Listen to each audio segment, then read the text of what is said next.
오늘은 함께 지어져가는 교회는 그리스도의 복음에 합당한 교회입니다 라는 말씀으로 함께 말씀을 나누겠습니다.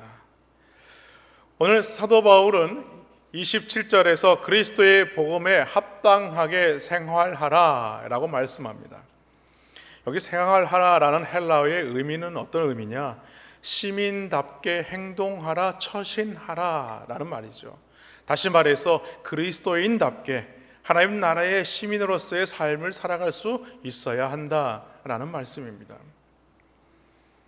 이 표현은 당시에 이 로마 시민권을 최고의 신분으로 여겼던 자들처럼 그리스도인의 삶의 자세가 어떠해야 하는지에 대해서 말씀하는 것입니다. 특히 빌립보는 로마에 속한 도시입니다. 로마에 속한 도시이기 때문에 로마의 시민권이라는 최고의 대우를 받을 수 있는 도시였다는 것이죠. 그래서 그들은 로마의 풍습을 따르는 것을 당연한 것으로 여겼지만 그것뿐만이 아니라 그것을 자랑스럽게 여겼다는 것입니다. 무슨 말이냐면 그리스도인이라면 이와 같은 삶의 자세를 가져야 한다는 것이죠. 로마의 시민권을 가진 자들이 그들의 전통과 풍습을 따르는 것을 자랑스럽게 여겼듯이 오늘 하나님의 부르심을 받은 그리스도인들은 어떠해야 하느냐? 바로 이 그리스도의 복음에 합당한 생활을 하는 것을 자랑스럽게 여기며 살아야 한다라는 말씀입니다. 특히 오늘 보면 27절 오직 너희는 이라는 말이 나옵니다. 이 오직이라는 말은 무슨 말이냐면 무슨 일을 당하든지 그럼에도 불구하고 어떤 일에 있어서든지 라는 말입니다. 다시 말해서 그리스도인이라면 이 세상에서 살아가는 방법은 오직 한 길밖에 없는데 그 길은 그리스도의 복음에 합당한 생활을 사는 것, 그 길을 걷는 것, 오직 예수 그리스도를 따르는 그 길이라는 것을 오늘 우리에게 말씀하고 있습니다. 그래서 오늘은 그리스도의 복음에 합당한 이 교회의 모습이 어떠해야 하는지 함께 말씀을 몇 가지로 나누기를 원합니다. 먼저는 이 그리스도의 복음에 합당한 교회는 한 마음과 한 뜻으로 협력하는 교회입니다. 오늘 27절 말씀에 보니까 오직 너희는 그리스도의 복음에 합당하게 생활하라. 이는 내가 너희에게 가보나 떠나 있으나 너희가 한 마음으로 서서 한 뜻으로 복음의 신앙을 위하여 협력하는 것과 라고 말씀합니다. 여기 복음의 신앙을 위해서 협력한다는 말은 복음을 전파를 위해서 협력해야 한다라는 말씀입니다. 그 이유는요, 초대교회에 여러 가지 문제가 있었다는 것이죠. 그 문제 중 가장 큰 문제가 뭐였냐면 바로 이단 사상이라는 것입니다. 이단 사상으로부터 끝없는 도전을 받았기 때문에 너희는 이 복음 전파를 위해서 협력하는 일을 놓지 말아야 한다라고 말씀하고 있는 것입니다. 다시 말해서 이 복음의 진리를 수호하기 위해서 너희는 반드시 협력해야 한다라는 말씀이죠. 왜 그렇습니까? 교회의 생명력은 어디에서부터 나오는가? 바로 이 복음의 진리를 수호하는 데서부터 나오는 것입니다. 그래서 사도 바울은 로마서 12장 2절에서 이렇게 증거합니다. 너희는 이 세대를 본받지 말고 오직 마음을 새롭게 함으로 변화를 받아 하나님의 선하시고 기뻐하시고 온전하신 뜻이 무엇인지 분별하도록 하라라고 말씀하죠. 구별된 삶은 어떤 말씀이냐? 디도서 2장 14절에 보니까 이렇게 말씀합니다. 그가 우리를 대신하여 자신을 주심은 모든 불법에서 우리를 속량하시고 우리를 깨끗하게 하사 선한 일을 열심히 하는 자기 백성이 되게 하려 하심이라. 다시 말해서 선한 일을 하게 하시는 것은 뭐냐면 하나님의 열심을 품는 자기 백성이 되게 하게 하심이다 라고 말씀하고 있는 것입니다. 여기서 말하는 선한 일이라는 것은요, 어떤 착한 일을 말하는 것은 아닙니다. 어떤 좋은 일을 말하는 것이 아니에요. 바로 영혼을 구원하는 일이라는 말씀입니다. 그것도 혼자서만 영혼을 구하는 일을 위해서 힘쓰라는 것이 아니라 우리가 교회의 모든 공동체의 일원들이 다 협력하여서 힘써야 한다라는 말씀이죠. 그래서 본문은요, 한 마음으로 서서 한 뜻으로 복음의 신앙을 위하여 협력하라라고 말씀합니다. 여러분, 협력하라는 것은요, 우리가 주님이 원하시는 대로 그 마음을 합해야 한다는 것입니다. 그 주님의 마음에 우리가 따라야 한다는 것이죠. 그 말씀대로 우리가 하나가 되어야 한다는 말씀입니다. 그리고 이 서서라는 말은요, 너희의 자리를 고수해야 한다라는 말입니다. 여러분, 병사들이 전쟁터에서 자기에게 맡겨진 역할들이 있습니다. 특별히 자기에게 맡겨진 그 참호를요 잘 지켜야 하는 것이죠. 다시 말해서 한 발짝도 물러나지 않겠다는 그런 결심을 가지고 그곳을 사수해야 한다라는 말입니다. 자신의 이익의 목표를 위해서 일하는 조직과 이 복음을 위해서 주님의 몸된 교회는요 뭔가 달라야 한다는 것입니다. 이익을 목표로 하는 조직은요 조그만 어려움이 다가오면요 핑계를 대고 자기가 원하는 이익을 찾아서 그 대열을 벗어나기 마련입니다. 그러나 주님의 몸된 교회는 어떠한 고난과 역경과 환난이 다가온다 할지라도 이 한마음 한뜻으로 이 협력하여서 주의 사명을 우리는 감당해야 하는 것입니다. 특히 교회 안에 보면요 신앙생활을 하다 보면 여러 가지 의견들로 나뉘어지는 것을 우리는 많이 보게 됩니다. 그러나 교회의 본질은요 이런 의견들이 나뉘어진다 할지라도 그 생각들이 다르다 할지라도 가장 중요한 것, 우리의 초점을 놓치지 말아야 되는 것, 우리의 목표를 놓치지 말아야 되는 것, 그것을 흐리지 말아야 되는 것이 무엇이냐? 바로 이 복음의 신앙을 위해서 협력하는 일만은 놓쳐서는 안 된다는 말입니다. 복음의 신앙을 위해서 서로 협력하는 일을 위해서 결코 나뉘어질 수 없다라는 것이죠. 빌립보 교회는요 여러 성도들이 나오지만 특별히 여성 성도들이 많이 등장을 합니다. 이들은 다 같이 열심히 이 복음의 신앙을 위해서 협력하고 봉사하는 사람들이었어요. 그러나 그들 사이에서 협력이 잘 안 되었던 것 같습니다. 빌립보서 4장 1절과 2절 말씀에 보면요 그러므로 나의 사랑하고 사모하는 형제들, 나의 기쁨이요 면류관이 사랑하는 자들아, 이와 같이 주 안에서 서라. 내가 유오디아를 권하고 순두개를 권하노니 주 안에서 같은 마음을 품으라 라고 말합니다. 사도 바울은요 오늘 특별한 두 사람의 이름을 거론하면서 강하게 권면하고 있는 것입니다. 본인들이 어떠한 문제로 인하여서 이 빌립보 교회 안에 하나가 되지 못하는, 협력하지 못하는 그 일들로 인하여서 아마 자신들의 이름을 거론한 이 사도 바울의 의도를 아마 그들은 깨달아 알았을 것입니다. 그런데 빌립보서 4장 3절에 보면요 이들은 복음에 힘쓰는 자들이라고 말씀하고 있습니다. 교회 안에서 열심히 일하는 자매들이라는 것입니다. 이들은 진리 안에서 다른 견해가 있었던 것은 아니었습니다. 주 안에서 선한 동기와 열심은 있었지만 협력과 일치를 하지 못했다는 것입니다. 이것은 자칫 이 복음의 신앙을 위하여서 협력하는 일의 분열을 초래할 수 있는 그런 문제가 되었다는 것이죠. 또한 사도 바울은요 에베소 교회에 보낸 편지 가운데에서도 이 협력과 일치를 강조하고 있습니다. 에베소서 4장 1절로 3절 말씀에 보면 그러므로 주 안에서 갇힌 내가 너희를 권하노니 너희가 부르심을 받은 일에 합당하게 행하여 모든 겸손과 원유로 하고 오래 참음으로 사랑 가운데서 서로 용납하고 평안에 매는 줄로 성령이 하나 되게 하신 것을 힘써 지키라 라고 말씀하죠. 여러분, 사실 협력하지 못하고 분열되고 나뉘어지는 것은요 이 빌립보 교회만의 문제는 아니었습니다. 많은 거의 교회들의 문제라고 할 수 있죠. 사실 한국 교회도요 이 문제가 바로 이 분열의 역사라고 해도 과언이 아닐 정도입니다.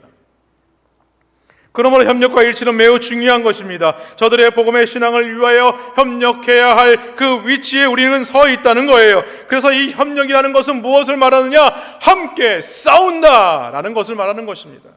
다시 말해서 복음 증거는 어떤 것이냐? 사탄과의 영적 싸움이라는 것입니다. 내적으로 분열이 일어나게 된다면 이 사탄과의 영적 싸움에서 우리는 승리할 수 없다는 것을 말하고 있는 거예요. 이것은 당시 빌립보 교회를 혼란케 했던 이 두 사람의 문제뿐만이 아닙니다. 그 교회 안의 잘못된 교리에 대해서 흔들리지 말고 굳게 서야 한다라고 말하고 있는 것입니다. 복음 전파에서 오는 고난에 대해서도 너희는 흔들려서는 안 된다라고 말하고 있는 것이죠. 여러분, 초대교회 당시에는요 유대 율법주의적 이단 사상이 많이 만연되고 있었습니다. 뿐만 아니라 예수 그리스도의 인성을 부인하는 바로 이 영지주의부터 끝없이 도전을 받아야만 했다는 거예요. 만일 당시에 초대교회가 이런 일들을 감당하지 못했다면 오늘날 이 한국교회와 이 전 세계 교회가 그것을 감당할 수 있었겠습니까? 그럴 수 없었다는 것이죠. 그러므로 성도들은요 이런 이단 사상으로부터 우리가 지닌 이 신앙과 이 교회를 지키기 위하여서 오늘 말씀처럼 한 마음과 서서 한 뜻으로 협력하는 그런 성도들이 되어야 할 줄로 믿습니다. 둘째로 그리스도의 복음에 합당한 교회는 어떤 교회냐? 대적자들을 두려워하지 않는 교회입니다. 28절에 보니까 무슨 일에든지 대적하는 자들 때문에 두려워하지 아니하는 이 일을 듣고자 함이라. 이것이 그들에게는 멸망의 증거요 너희에게는 구원의 증거니 이는 하나님께로부터 난 것이라 라고 말씀합니다. 사실 빌립보 교회 안에는요 그리스도의 복음에 대하여 대적하는 율법주의자들이 있었습니다. 이들은 구원을 얻는 것이 믿음으로 말미암아 구원을 받는 것뿐만이 아니라 그것에 뭔가 더 플러스 알파 더해야 한다고 말하고 있습니다. 그것이 무엇이냐면 율법에 기록된 대로 할례를 받아야 완전한 구원을 이룰 수 있다라고 말하는 것이었어요. 그래서 사도 바울은요 이런 사람들을 경계해야 한다라고 말하면서 오늘 빌립보서 3장 2절에서 이렇게 말하고 있습니다. 개들을 삼가고 행악하는 자들을 삼가고 몸을 상해하는 이를 삼가라. 연속으로 한 절 안에서 삼가라는 말이 3번이나 연속해서 등장했다는 것은요 그만큼 강하게 강조하고 있는 것입니다. 그만큼 중요한 일이라는 것입니다. 행악한 자들이 누굽니까? 행악한 자들이 무엇입니까? 자신들이 주장하는 이단 사상이 옳다고 여기는 것입니다. 그리고 그것에 대해서 성도들에게 그것이 맞다라고 말하고 다니는 사람들입니다. 그래서 사도 바울은 그러한 이 율법주의자들을 두려워하지 말라라고 말하고 있는 거예요. 결국 이러한 일들로 인해서 율법주의자들은 스스로 멸망하게 될 것이고 그 가운데에서 이 두려워하지 않게 되는 이 빌립보 교인들은요 구원의 표지를 얻게 된다라고 말하고 있습니다. 오늘 본문에 이 두려워한다라는 번역된 단어는요 신약 성경 중에 유일하게 오늘 본문에 등장하는 단어입니다. 두려워하는 마음은요 하나님이 주신 마음이 아닙니다. 디모데후서 1장 7절에 보면요 사도 바울이 옥중에서 죽음을 앞두고 디모데에게 마지막 서신을 보내면서 기록하는 내용이 나옵니다. 하나님이 우리에게 주신 것은 두려워하는 마음이 아니요 오직 능력과 사랑과 절제하는 마음이니 라고 말씀합니다. 그렇습니다. 우리 마음속의 불안과 이 공포와 두려움은요 결코 하나님이 주신 것이 아니라고 말씀합니다. 두려움이 없이 우리는 확신 속에 살아야 할 분명한 이유가 있다는 거예요. 사랑하는 성도 여러분, 신자와 불신자 사이의 뚜렷한 구별이 무엇이겠습니까? 신자는요 두려워하지 않는 자라는 사실입니다. 왜 그렇습니까? 신자는 두려움이 없는 이유가 바로 하나님을 의지하는 믿음이 있기 때문이라는 것입니다. 따라서 하나님께서는요 하나님의 말씀을 통해서 두려워하지 말고 강하고 담대하라 라고 말씀하고 계십니다. 여러분 두려움은요 여러 가지로 나타나지 않습니까? 불가능하게 보이는 문제 앞에 우리는 두려워합니다. 견디기 힘든 시련을 만나면 우리는 두려워합니다. 육신의 질병을 얻게 되면 우리는 두려워하게 됩니다. 사업에 실패를 하거나 어려운 일을 만나게 되면 우리는 두려워하게 되는 것입니다.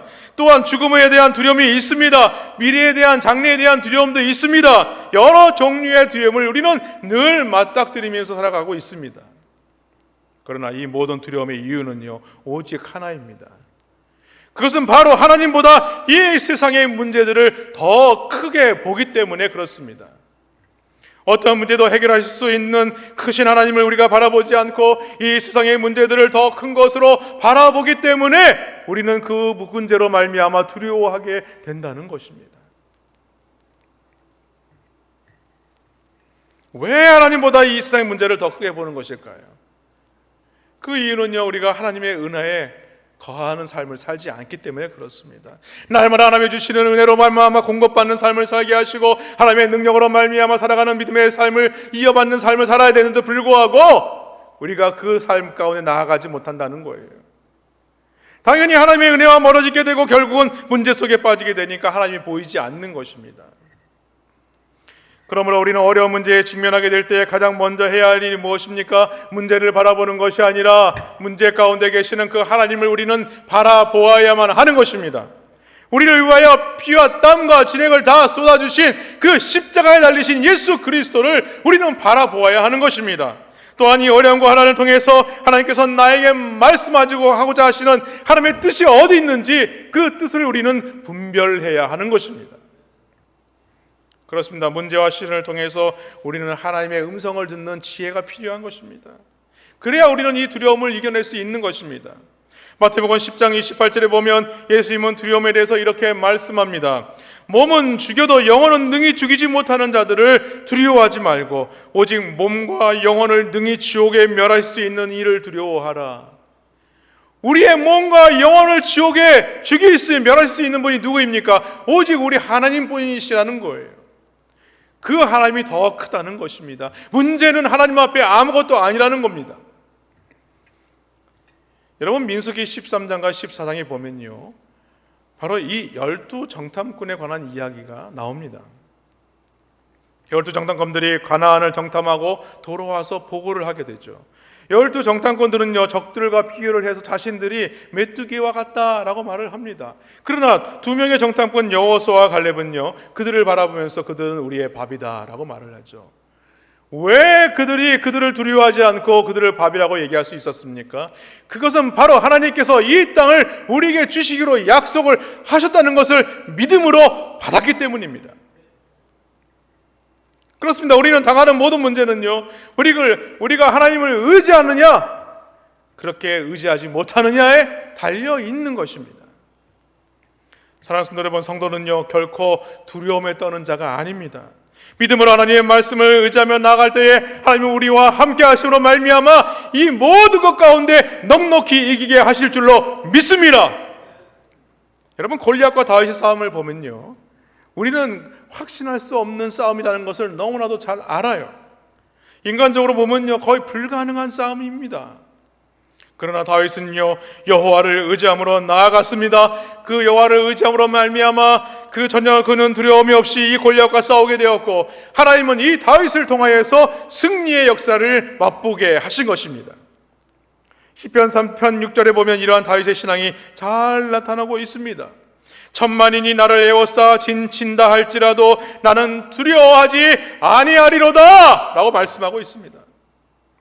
이러한 다윗의 고백이 바로 우리의 신앙의 고백이 되시기를 주님의 이름으로 간절히 축원합니다.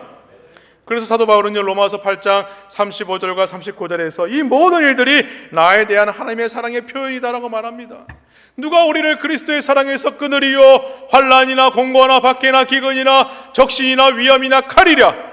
다른 어떤 피조물이라도 우리를 우리 주 그리스도 예수 안에 있는 하나님의 사랑 안에서 끊을 수 없으리라 라고 말하고 있습니다. 사랑하는 성도 여러분, 나에게 일어나고 있는 모든 사건과 상황들이 지금은 비록 괴롭고 힘들지라도 이 모든 것들이 나를 위한 하나님의 사랑의 섭리라는 것을 믿으시기를 바랍니다. 이 모든 것이 나를 축복하시는 하나님의 은혜인 줄 믿으시기를 주님의 이름으로 축원합니다.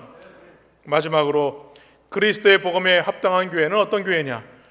바로 고난을 하나님의 은혜로 믿는 교회입니다. 29절 말씀해 보니까 그리스도를 위하여 너에게 은혜를 주신 것은 다만 그를 믿을 뿐 아니라 또한 그를 위하여 고난도 받게 하려 하심이라 라고 말씀하죠. 오늘 사도 바울은요, 그리스도와 함께 당하는 고난을 특권으로 받아들여야 된다라고 말하고 있습니다. 그리스도인이라면 이 고난은 당연히 받아야 된다라고 말하고 있는 거예요. 다시 말해서 그리스도인의 믿음과 고난은요, 불가분의 관계라는 것입니다. 믿음을 가지는 자들은요, 반드시 고난도 따라온다는 거예요. 그래서 하나님은요, 자기 백성들이 그를 믿게 하시지만 고난도 받게 하신다라는 거예요. 빈센트라는 사람이 이런 말을 했습니다. 고난은 성도가 그리스도와 약혼할 때 받는 선물이다. 그리스도와 약혼할 때 받는 선물이다 라고 말합니다. 무슨 말이겠습니까? 이 십자가의 고난을 외면하는 복음은 그것은 합당한 신앙생활이 아니다라는 말씀입니다. 우리가 복음에 합당한 신앙생활을 하게 되면 십자가의 고난은 당연한 것이다 라는 말씀이죠. 그래서 디모데후서 3장 12절에서 사도 바울은 이렇게 말합니다. 무릇 그리스도 예수 안에서 경건하게 살고자 하는 자는 박해를 받으리라. 그리스도 안에서 경건하게 살기를 원하는 사람들은요, 박해를 받는다라고 말하고 있습니다. 나에게 박해가 있다면 그것은 내가 하나님 앞에 말씀대로 살려고 몸부림치고 있다라는 것이죠. 그런 증거라는 것입니다. 또한 예수님은요, 마태복음 16장 24절에서 이렇게 말씀합니다. 이에 예수께서 제 아들에게 이르시되 누구든지 나를 따라오려거든 자기를 부인하고 자기 십자가를 지고 나를 따를 것이니라. 그러나 그리스도께서 대한 이 확고한 믿음을 가진 자들은요, 능히 고난을 이길 수 있는 은혜를 주신다는 사실입니다. 믿음은 고난을 기쁨으로 영접하게 하고, 고난은 인내를 낳게 하며, 인내는 소망 중에 보이지 않는 것을 바라보게 하고 위로를 받는다는 것입니다. 그리고 장래의 영광에 대한 분명한 확신을 갖게 하신다라고 말씀하고 있습니다. 빌립보서 1장 30절 말씀에 보니까 너희에게도 그와 같은 싸움이 있으니 너희가 내 안에서 본 바요 이제도 내 안에서 듣는 바니라.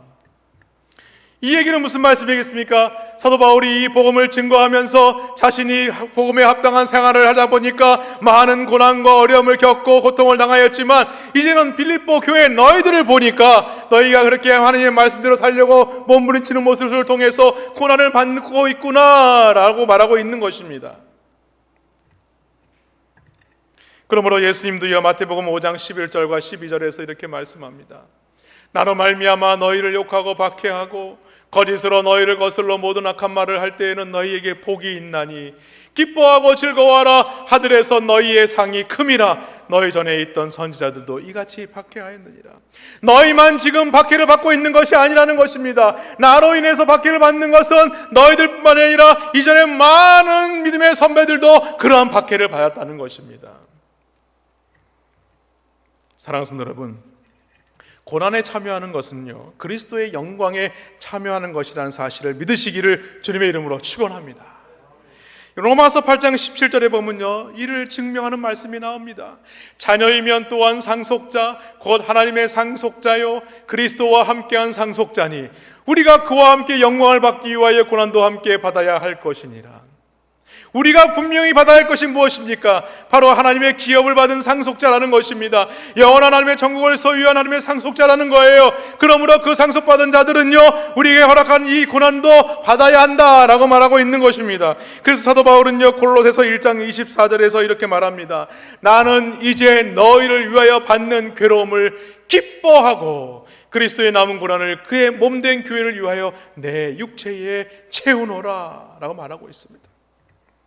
또한 사도 베드로도요 베드로전서 4장 13절에서 이렇게 말합니다. 오히려 너희가 그리스도의 고난에 참여하는 것으로 즐거워하라. 이는 그의 영광을 나타내실 때에 너희로 즐거워하고 기뻐하게 하려 함이라 라고 말합니다. 그렇습니다. 고난 없이는요 영광도 없는 것입니다. 그리스도를 위해 고난당하는 만큼 영광도 있고 그만큼의 기쁨이 있고 그만큼의 축복이 있다는 사실입니다. 그러므로 본문에서 특별히 강조하고 있는 것은요 이렇게 하나님을 믿는 이 믿음의 사람들은요 고난을 하나님의 은혜로 받아야 한다라고 말하고 있는 것입니다. 성도에게는요 하나님을 믿기 때문에 당하는 많은 고난이 있습니다. 경건하게 살고자 하면요 핍박을 받는다는 것이죠. 경건하게 살려고 하면 우리는 박해를 받는다는 것입니다. 사랑하는 성도 여러분, 하나님께서 우리에게 은혜를 주시는 것은 무엇입니까? 바로 고난을 받음으로 말미암아 보다 더 성숙한 신앙 인격으로 그렇게 구비하도록 우리를 연단하신다는 것입니다. 천국 백성의 자격을 갖추기 위해서 준비하신다는 것입니다. 그리스도의 복음에 합당한 생활을 하기 위해서 하나님의 사랑의 모습으로 우리에게 고난을 주신다는 것입니다. 또한 고난은 멀어졌던 이 하나님과의 관계를 회복해야 하는 기회를 만들어준다는 것입니다. 틀어졌던 하나님과의 관계를 다시 한번 회복하는 그러한 시간들이 된다는 거예요. 종교개혁자 마틴 루터는요 이렇게 말을 했습니다. 하나님은 전능하신 분이시지만 사람을 성도로 만드시면은 하나님의 말씀과 기도와 시련을 통하신다라고 말합니다.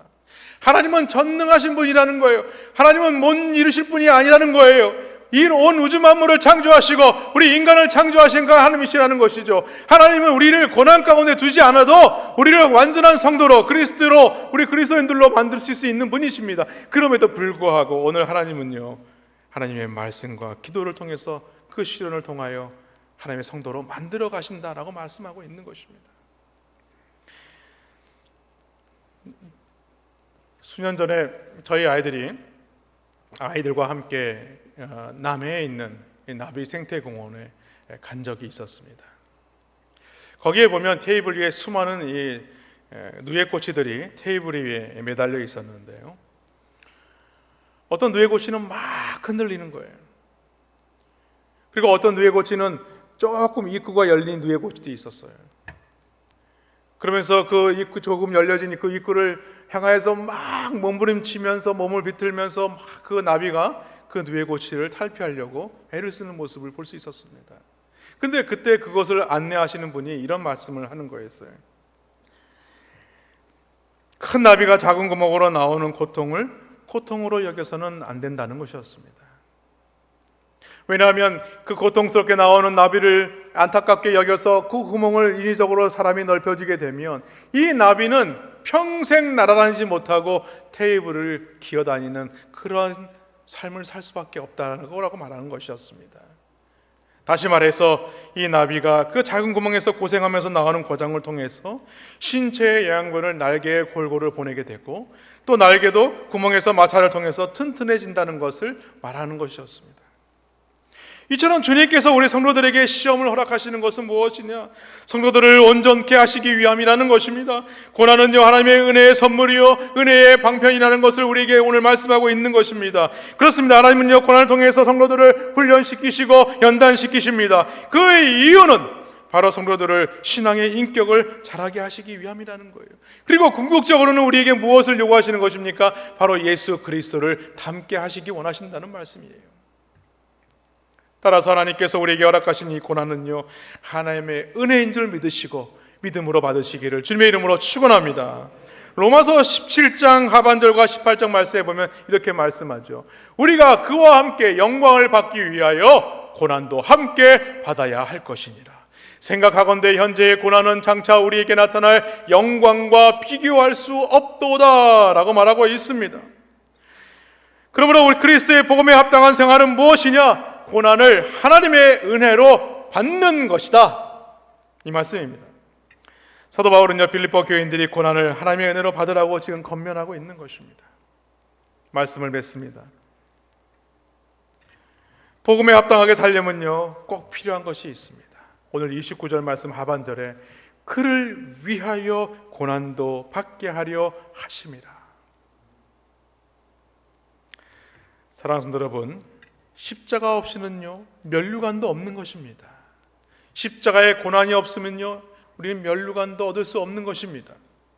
때로 우리가 주를 위해 살다가 겪게 되는 고난을 맞을 때가 있습니다. 그러나 그 고난에는요 반드시 하나님의 뜻이 있다는 사실을 믿으시기를 바랍니다. 주님 때문에 손해보는 것이 있다면요 주님께서 반드시 값진 것으로 보상해 주실 줄 믿으시기를 바랍니다. 주님 때문에 참으며 주님 때문에 눈물 흘린 것이 있다면요 주님은 결코 그것을 외면하지 않으시고 기쁨의 감격으로 우리를 인도해 주실 줄로 믿습니다. 그럴 때 우리가 주님을 위하여 손해보고 희생할지라도 고난 앞에서 결코 넘어지는 것이 아니라 그리스도의 복음에 합당한 생활을 통하여서 하나님께 영광을 올려드리는 우리 남부민중앙교회 모든 성도님들이 되시기를 주님의 이름으로 간절히 축원합니다.